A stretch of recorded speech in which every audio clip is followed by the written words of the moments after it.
We have a special treat today at the Deep End. Mary Ann Ruddis, one of my cohorts here, she got to go to a Carolyn Myss workshop on light, law, and love. And Carolyn says, she would have named the whole thing "The Light We Cannot See," but someone else had already had that title.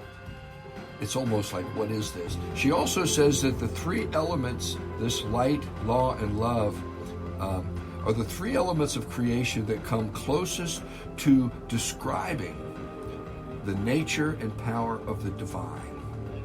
Mary Ann got to go there. She had a great time. I think she had some questions that we're going to also bring up, I hope. And light, law, and love. Whew, that's pretty big. And we're a half-hour show, so we'll see. Or we'll maybe see that there's a light we cannot see. And that's what maybe we should reach for. So Mary Ann, Bob Hayes is here with me from Florida. Mary Ann is from the Valley in Spokane, and I'm going to just turn it over to Mary Ann. Yeah, so you're right. So this was a 3-day workshop, and I'm going to try and just hit some highlights.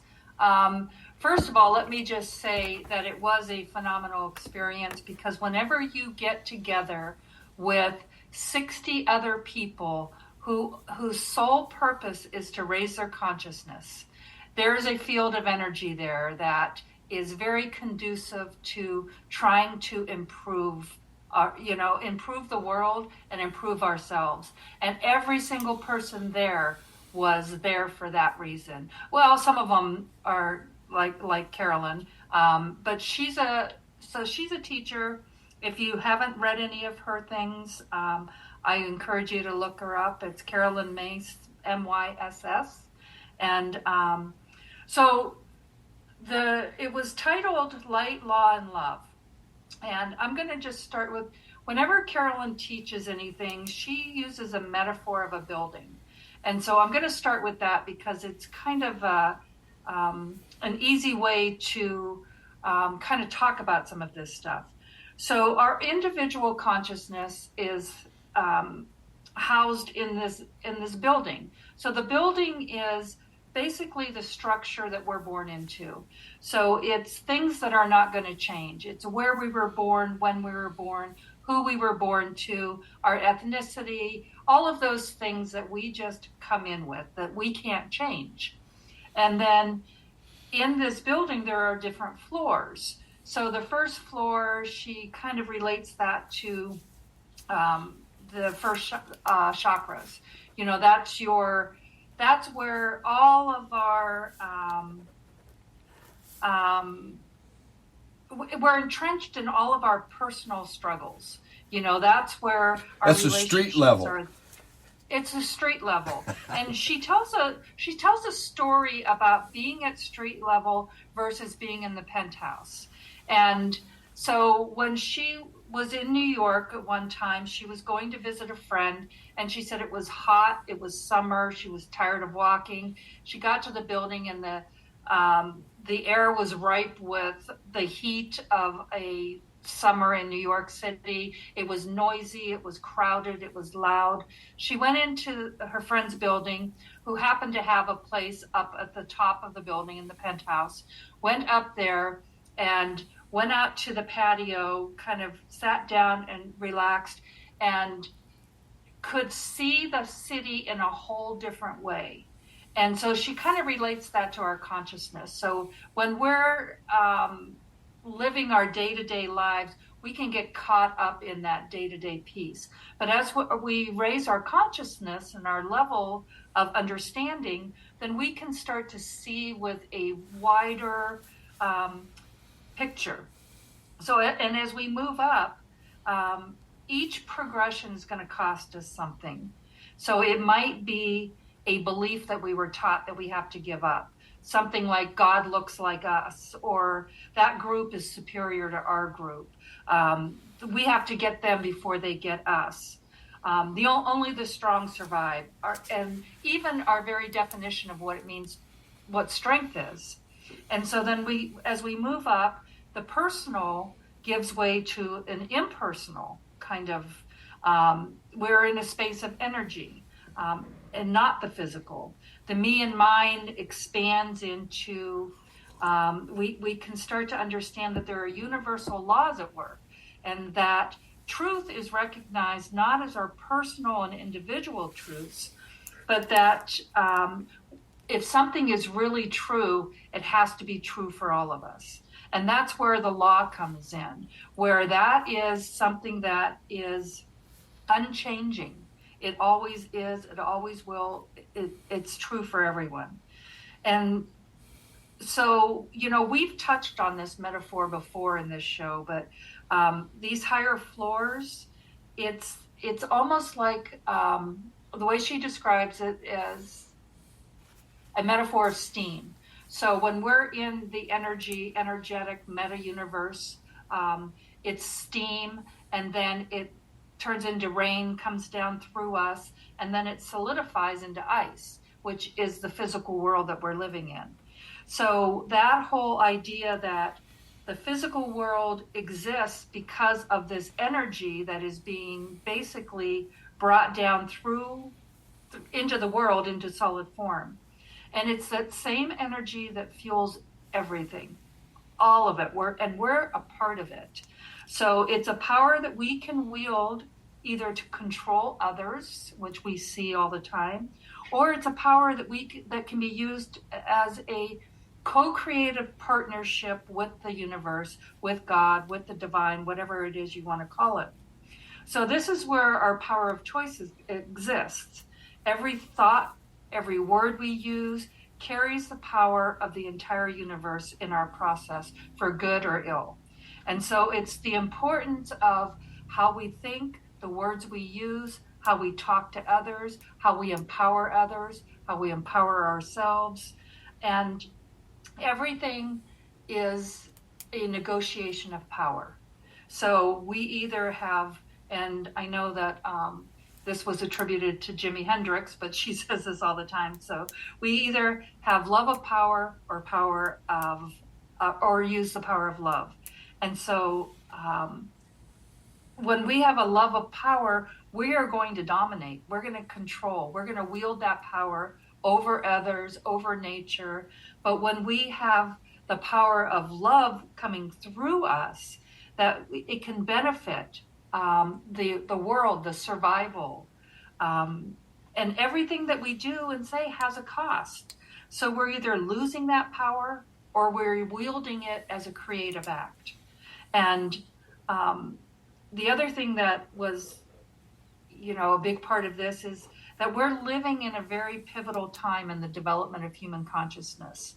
So we're trying to figure out how to survive, how we can bring together people of different beliefs, different backgrounds, different ethnicity. All those things on the first floor disappear when you get into these higher consciousness levels.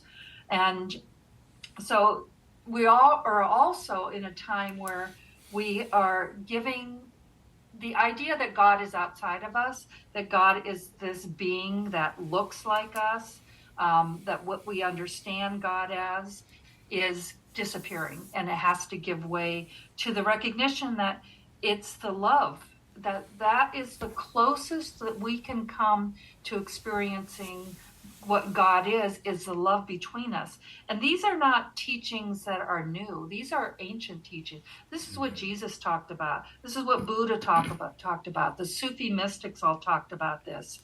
And if all the world's religions can be synthesized into a new understanding that God is this force that is in everything, and that once we can raise our consciousness, all of these individual differences that we identify with as who we are disappear, and it becomes an impersonal universe. And all creativity is going to begin in this energetic realm, right? And then it solidifies into the physical. So we truly are creating the world that we want to live in. And a lot of people don't know it. And I think Jesus said this, forgive them for they know not what they do. Well, we're in a time now where we have to start to understand what it is that we're doing. And, Jesus used stories of his day to teach these same mystical concepts. And, but no one can wake us up. We have to wake ourselves up. And how do we do that? And we are responsible for this building that we're living in. I mean, we did not choose to be born where we were born. Maybe, I don't know. That's a whole nother conversation. But what we do within that structure is we do have power here, and it's an ongoing thing, and we're going to go back and forth and up and down. So that's kind of this was a 3-day conference of lots of these things that got dug into deeper and deeper. But that was just kind of like my overview take of this. And like I said, I recommend getting her books or even watching some of her videos on YouTube. And they're free. So check it out. But so what do you guys think? Like I said, this is nothing new, and it's nothing we haven't already talked about. It's just kind of presented in a different way. There is a new element to it, and I'll say my piece and then let Bob kind of have his opening piece. And that's that there is, and she says, the word she uses in one of the things I read was there is an emerging mystical intelligence consciousness, energy consciousness emerging. And the whole concept of spectrometers, what they're doing is measuring the vibrations using the spectrum of light in order to see what something is, and we can define it meticulously. And I think what's different is that there is an emerging sacred language of which Carolyn Myss is trying to help generate and create new ways of thinking about some of the new appropriations that physics has discovered about who we are, and how easily that translates into the language of the mystics of the past, and how we can now kind of update that. I will also say that in terms of power, what she seems to say is your own vibration, okay, your own light, because light is different vibrations, is your resource for your greatest power and empowerment. And that's where you can live on the first floor and also on the top floor at the same time. And they're translating each other into reality. And I'll say one final thing before I turn it over to Bob, because your whole metaphor reeked of the Kabbalah and how energy transverses the planes to become substance, and the one energy becomes all of these energies. What did Lao Tzu call it? The world of 10,000 things. So I think this is part of our conversation. Go ahead, Marianne. Well, can I just say that the science piece was huge too, because that is part of this new language. Science is starting to discover new ways to describe and to measure these things, these mystical things that have been happening. And that there is as you ascend into this consciousness piece, that on that upper level, science is integral to helping us to be able to bridge into this new language, this new religion, this new understanding. So, yeah. Bob? Well, as I said to you, Marianne, last week, I was going to be the skeptic here. And I don't know, studying psychology for 50 years, one of my pet peeves is that every psychologist that opens a book or that decides to write a book decides to put their own label on the stuff we already know. And it just made me really, really angry. As I would say, why are these people not going back to the original source? Why do they have to relabel it? Why do they have to pretend that they invented it? And I get a little flavor of that. Now, I'm not going to say that I understood everything that you said, or certainly this is just a summary of some of your reactions and so forth, and I think that's fine. And 98% of what you said, I agree with. What I am skeptical about is this idea of this mystical energy raining down on us. And suddenly we're ascending the building, and suddenly the switch has been flipped, and we have now a higher consciousness, and now we have all this power. I've been looking for that switch for 70 years, and I've never found it.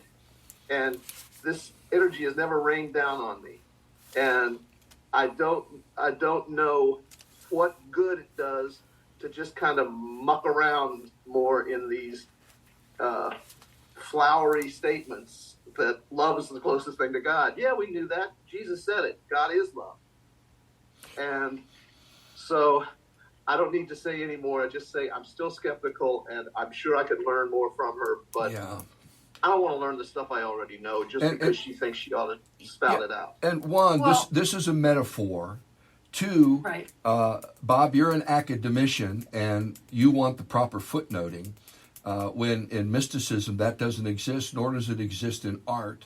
But it could. No, it's not going to. And that's part of the human experience. That's part of what we're in. And we can rail against that, or we can relearn it. I know that when I was in my 20s, especially doing a lot of psychedelics and I'm learning to meditate, I was coming up with all this stuff that was new, and then I'd read a book and go, oh, it's not new. I'm just rediscovering it. And I think the human family rediscovers over and over.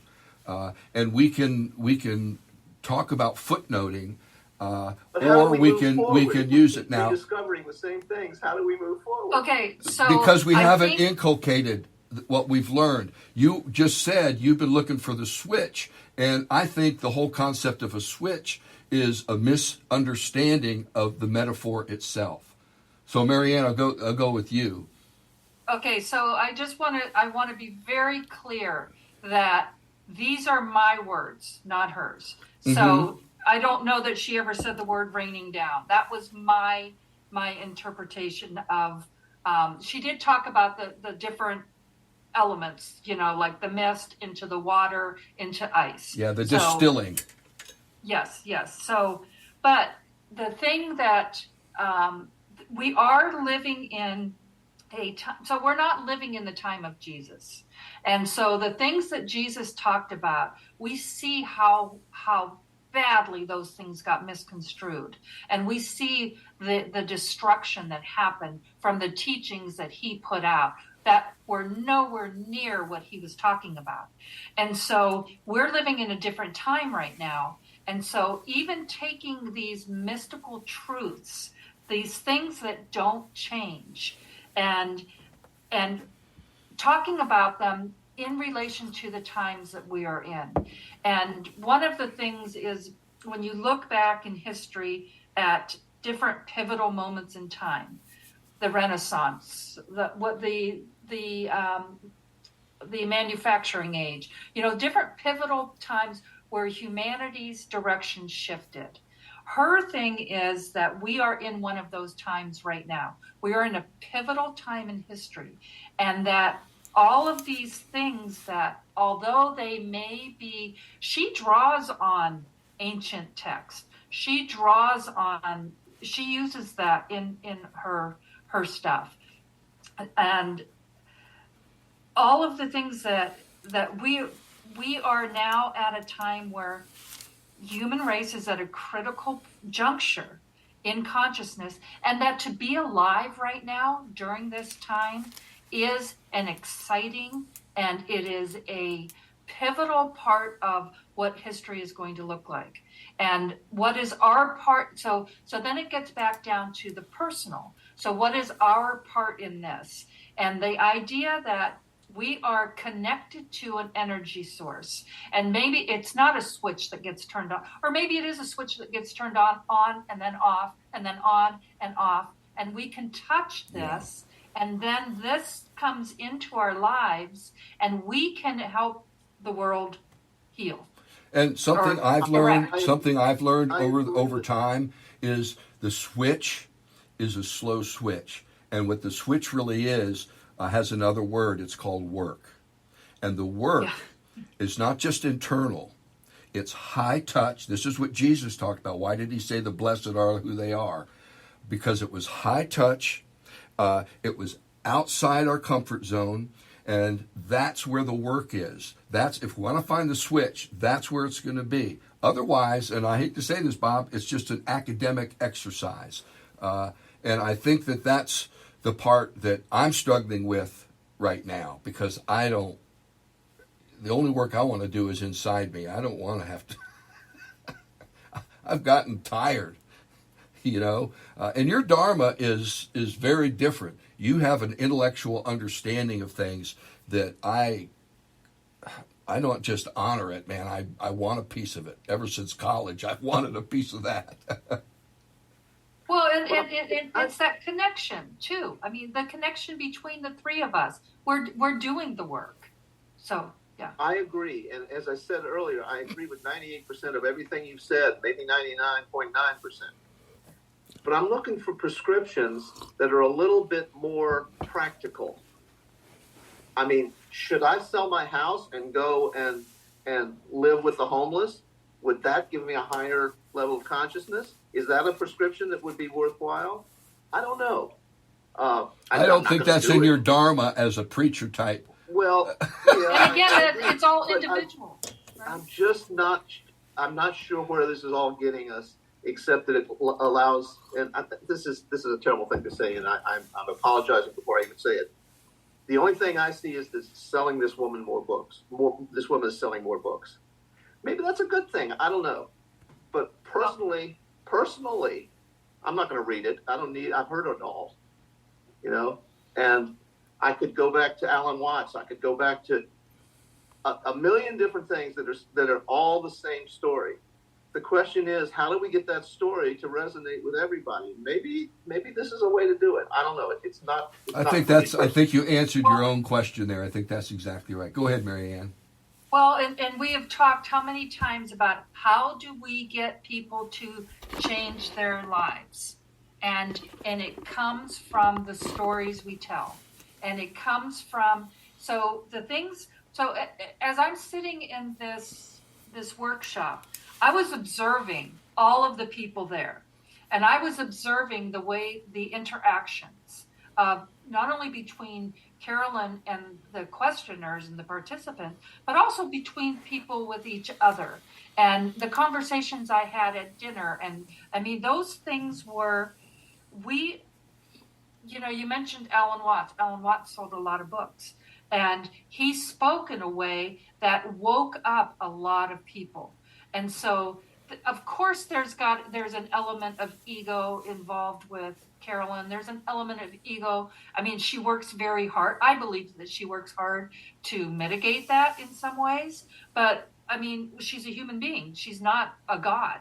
And so it's like, yeah, there were some groupies in the audience. It was pretty interesting. But there's also others who we can hear something from the same thing from different people, and it'll resonate for one person from one teacher and not from another. And so all of these voices out there, yeah. I was going to say there are a lot of iterations, and if Bob, I hate to say it, but as I was kind of trying to put on your consciousness, the first thing I said was, how dare Lucas write the same story over again, thinking he could just change the context a little bit. Because the story Lucas and the whole Star Wars thing, I'm watching Andor, and I'm going, oh, I saw that in a John Wayne Western. I saw that piece. So we do tell the same stories over in new ways that hopefully, and I love the way you talked about this before, it's coyote medicine, that trick people into seeing things, and I think the whole concept of the light we cannot see, that's what sci-fi has done for me. It allowed me to see things outside my own way of seeing. And I think that that's part of the rehashing of these stories, the retelling. And Lucas, although he didn't footnote it, there was a lot of critical acclaim about how he redid the story. If we look at The Pride and the Prejudice and the story, oh God, what's the name of it, that was updated, I can't remember the name of it now. It's with a blonde girl who's in high school and they're really rich, and damn this old man mind. But we keep trying to tell these stories. I think that's a good thing, and I think that we do have to keep doing the stories, and I think that what she's doing is probably a very, very good thing. I think her dharma is a very positive one in this world, and here's the pessimist side of me coming out. How do we get the new senators who've just been elected to think in those terms, or to think in terms that are relevant, that will do something? Get them to watch Andor. Okay, so they enjoy it. Probably some of them might enjoy it, but is it going to help? Okay. How do we get to the people that need to be gotten to? That's to my that question. point. Okay, to that very point. So in this workshop, there were also elements. I could hear echoes of A Course in Miracles. I could hear echoes of all of these other things. And when you look at what Marianne Williamson did in running for president, and she's trying to break into that place, she got ridiculed, and she got, basically slammed. That woman is an extremely intelligent woman. Yes. And so when you say, how do we get those people that are living on that first floor and are engaged in that politics? You introduce somebody that's coming from this higher place into that system, and they're going to get beat up and bashed around. But I heard from those other candidates things that Marianne had introduced in that first debate seeping into their rhetoric. Very small. Even Biden, picking up the soul of America kind of talk, and where it was almost like she gave permission to be able to go into that realm a little bit. And there's tons of pushback. Yeah. Well, I hate to say this because this has been one of the quickest half hours we've ever had, and I really like it. And I think to me, this has been a conversation about spiritual language and how that shift is happening, and how we talk about these different ways of seeing the world in terms of levels of consciousness, if you will. And we can talk more about that and open that up with future episodes. But at this point, Bob, final comments? Well, let me just say that I hope that the great teachings that have come from many, many people and have been stated in different ways and use different metaphors, I hope they keep coming. I hope that people start to listen. I hope the right people start to listen. And I'm not sure that it happens consciously. There's an unconscious going on in our evolving society, and I don't see it. I don't understand it because it's unconscious. I get glimpses here and there, but I'll try and be as positive and as optimistic as possible. And I'm just happy to be on this journey with the two of you, and I learn something every time. Amen. And I love there's a certain contentiousness in you that I really love, and because it pushes me to try on a way of thinking that is not my way of thinking. And I think that's part of the whole conversation of the human family. And I do want to say that the Pride and Prejudice update I was thinking of is Clueless, which is the same exact story, but updated with rich people today.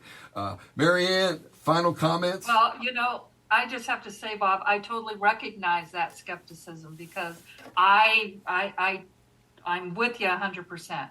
And there are charlatans out there, and there are people that are exploit. We've seen it in religion for years and years. We've seen people exploit other people's belief system. But I'm just going to one of the things I didn't talk about was some of this is grace. We didn't talk about that. And that, yes, we can't necessarily get there on our own, there has to be some kind of grace that happens. But for me, what my biggest attraction for Carolyn's current work is the idea of the power of choice. Because I've lived in a set of circumstances where I felt like I had no choice. Things were circumstances outside of my control were dictating my life. And I had to, so the idea that our words matter, our thoughts matter, that we do, finding that place where it's our responsibility to be able to open ourselves up to accept this grace. And that's where the work comes in. That's where these conversations come in, where if we can, the stories come in. So I'll just kind of close with that. Our spiritual language is important. Well, I like that a lot. And I think that you gave me a great segue to the next podcast, which is going to be grace. You see, someone asked me, what is grace? And I said, take a breath. Do you know what the odds of you even being here, much less taking that breath, are? And sometimes I think what grace is just the big gamble, the gods of random sync lining up, and you get to take the breath. You get to be in a comfortable home while someone on the other side of the planet is working and toiling their butt off just to get enough calories a day to toil their butt off the next day. What is this grace? How do we use it? What is it really about? Because something's coming in. And what I've learned is no matter what we do that's of most important in anything to do with life and consciousness, we can't do it alone.